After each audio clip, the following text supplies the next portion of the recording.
আপনারা দেখতে পাচ্ছেন মার্চ ফর গাজার সমাবেশ শেষে যাচ্ছেন অনেক ওলামায়ে কেরাম, তার ভিতর একজন মাহমুদ হাসান গনবি এবং মাহমুদ হাসান গনবি চলছেন। মাহমুদ হাসান গনবি এবং জসিমউদ্দিন রহমানী সাহেব সহ অনেক ওলামায়ে কেরাম মার্চ ফর গাজা শেষে যার যার গন্তব্যস্থানে রওনা করছেন। আল্লাহ পাক এই মার্চ ফর গাজার ওসিলায় ফিলিস্তিনের মাজলুম মুসলমানদেরকে পরিপূর্ণ সাহায্য করে ইসরায়েলের ওই ইহুদিদেরকে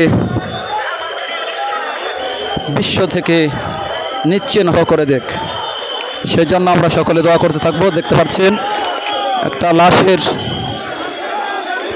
আকৃতি বানিয়ে এরা মিছিল করতেছে সরারদি উদ্যানে। সেই সরারদি উদ্যানে আপনারা দেখতে পাচ্ছেন অনেক ওলামায়ে কেরাম গেট দিয়ে বের হচ্ছে। বিশাল সমাবেশ অনুষ্ঠিত হয়েছে বাংলাদেশের সরারদি উদ্যানে। মার্চ ফর গাজা আজ 12 এপ্রিল 2025 সালে অনুষ্ঠিত হয়েছে।